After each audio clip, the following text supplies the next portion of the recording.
Have you ever looked at your life and felt a deep, persistent ache for something more? A different reality, a better version of yourself, a path that feels more aligned with who you were meant to be. If you have, you're not alone. Most people at some point dream of change. They want to be healthier, wealthier, more fulfilled, more at peace. They want to break free from the patterns that hold them captive. Yet, for the vast majority, this desire remains just that, a desire, a distant shore they can see but never seem to reach. Year after year, they find themselves in the same place, wrestling with the same frustrations, haunted by the same unfulfilled potential. Why is that? Why do so few people ever truly transform their lives? It's a question that can be maddening. We see success stories, we read the books, we watch the motivational videos. Change is clearly possible. People do it all the time. So, the failure to change must not be because it's impossible. It's not because the right information is hidden, or because some people are just lucky. The real reason is far more subtle. And it lies within the one place most people never think to look, their own mind. The brutal truth is that most people never change their lives because their thinking never changes. Their external world is a direct reflection of their internal one. They are trapped not by their circumstances, but by the invisible cage of their own thoughts, beliefs, and identities. And until they confront this internal world, no amount of external effort will ever be enough. To understand why we stay stuck, we have to look at the brain's primary function. It's not designed to make you happy or successful. It's designed to keep you alive. And its most effective survival tool is efficiency. The brain creates shortcuts, patterns, and automatic responses to conserve energy. This collection of patterns, your habits, your reactions, your beliefs about yourself and the world, forms your identity. It's the story you tell yourself about who you are. I'm a night owl. I'm not good with money. I'm just an anxious person. These are not just thoughts. They are deeply ingrained neural pathways that define your sense of self. Now here's the trap. Your brain will fight with everything it has to protect this identity. Not because it's the best identity for you, but because it's the familiar one. To the brain, familiar equals safe. Unknown equals dangerous. So when you decide you want to change, you are not just trying to adopt a new habit. You are launching a direct assault on your own identity. If you've identified as someone who isn't a morning person for 20 years, the simple act of waking up at 6 a.m. is a profound threat to your sense of self. Your mind screams in protest, "This isn't you! Go back to sleep! This is who we are!" It floods you with resistance, discomfort, and a powerful urge to return to the familiar comfort of your old self. This is why willpower so often fails. You're not just fighting laziness, you are fighting your own subconscious survival drive that is desperately trying to pull you back to the safety of what it knows. The mental and emotional discomfort you feel is a biological signal designed to make you stop. And most people listen. They mistake this internal resistance for a sign that change isn't right for them, when in reality, it's the very sign that change is beginning. In our modern world, we are drowning in information.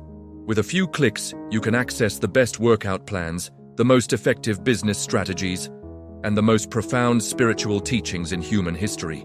We consume it voraciously. We watch videos, listen to podcasts, and read articles about how to improve our lives. And it feels good. It feels productive. This consumption gives us a hit of dopamine, a feeling of progress. We believe that by learning more, we are getting closer to our goals. But this is one of the most insidious traps of all. The illusion of progress through passive consumption. Information alone changes nothing.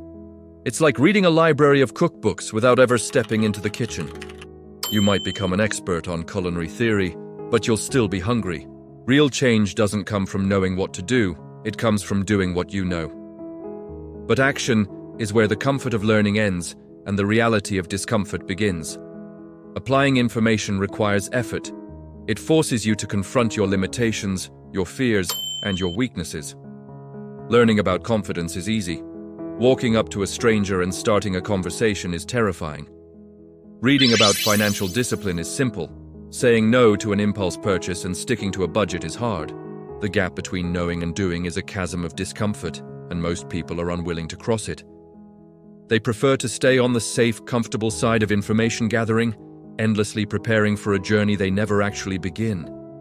They become professional students of self-improvement, accumulating knowledge as a substitute for experience.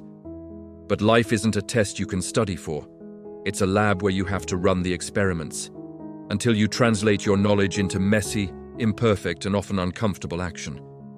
It remains nothing more than a collection of interesting ideas. Human beings are fundamentally social creatures. For millennia, our survival depended on being part of a tribe. Banishment from the group was a death sentence. This ancient fear of social rejection is still wired deeply into our nervous systems. We have an innate, powerful need to belong, to be accepted, to fit in. And this is precisely why personal growth can feel so threatening. When you start to change, you disrupt the social equilibrium. Your new habits, new mindsets, and new goals can make the people around you uncomfortable. Think about it. If you're in a group of friends who bond over complaining, and you suddenly decide to practice gratitude and positivity, you are no longer one of them in the same way. When you stop drinking to focus on your health, your friends who still go out every weekend may feel judged, even if you say nothing. Your growth implicitly shines a light on their stagnation. This can lead to subtle pushback, jokes at your expense, or even outright criticism. They might say you've changed, and not in a good way. They might try to pull you back into old patterns because your transformation threatens the stability and identity of the group. The fear of this social consequence is immense. The fear of being seen as different, of being misunderstood, of losing the relationships that form our social safety net, is often enough to make people abandon their ambitions. They choose the comfort of belonging over the lonely path of growth. They subconsciously sabotage their own progress to maintain harmony in their social circle, sacrificing their potential for the sake of fitting in. They remain the same, not because they want to, but because they are terrified of who they will be if they have to stand alone. Let's talk about the ultimate get-out-of-jail-free card, the excuse. It's not my fault I'm out of shape. I have bad genetics. I can't start a business. The economy is too unstable. I'm not happy in my relationship, but it's because of my partner's flaws. Excuses are a powerful psychological defense mechanism. They protect our ego from the painful truth of our own shortcomings and inaction. By placing the blame on external factors, our genetics, the economy, other people, our past, we absolve ourselves of responsibility. And in the short term, this feels incredibly comforting. It's a relief. It's not on me. The problem is, the moment you give away the blame, you also give away your power.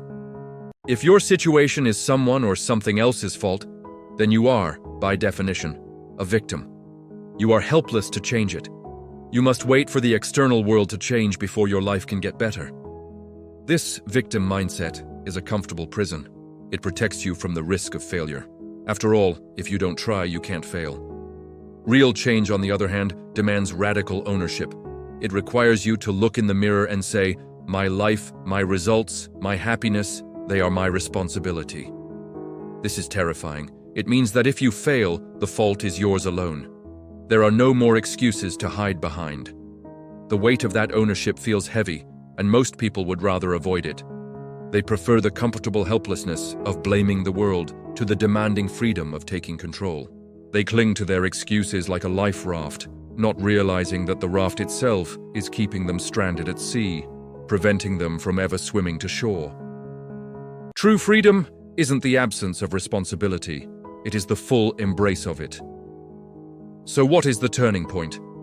When does the desire for change finally become stronger than all the forces holding us back? It happens when the pain of staying the same becomes greater than the fear of change. It's the moment when the familiar comfort of your current life is no longer comforting. It starts to feel suffocating. The daily routines, the excuses, the unfulfilled dreams, they stop feeling safe and start feeling like a slow death. This is a critical threshold. It's when the identity you've clung to for so long starts to crumble, not because you're attacking it, but because it's no longer serving you. The discomfort of your current reality finally outweighs the anticipated discomfort of the unknown. At this point, something profound shifts. The things that once held you back begin to look different. The fear of the unknown starts to look like an adventure. The discomfort of action starts to feel like aliveness. The fear of what others think is replaced by a deep, unwavering commitment to your own truth. And most importantly, responsibility stops feeling like a burden and starts feeling like freedom. You realize that if you are responsible for your life, then you are the one with the power to shape it. The excuses that once felt like a shield now feel like a cage. And you are finally ready to break free.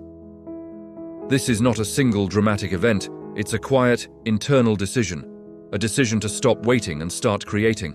A decision to choose the person you want to become over the person you have been. This is where real change begins. Not with a grand gesture, but with the simple, powerful realization that the only person who can change your life is you. Thank you for watching. If this resonated with you, consider subscribing for more content on navigating the path to a more conscious and fulfilling life.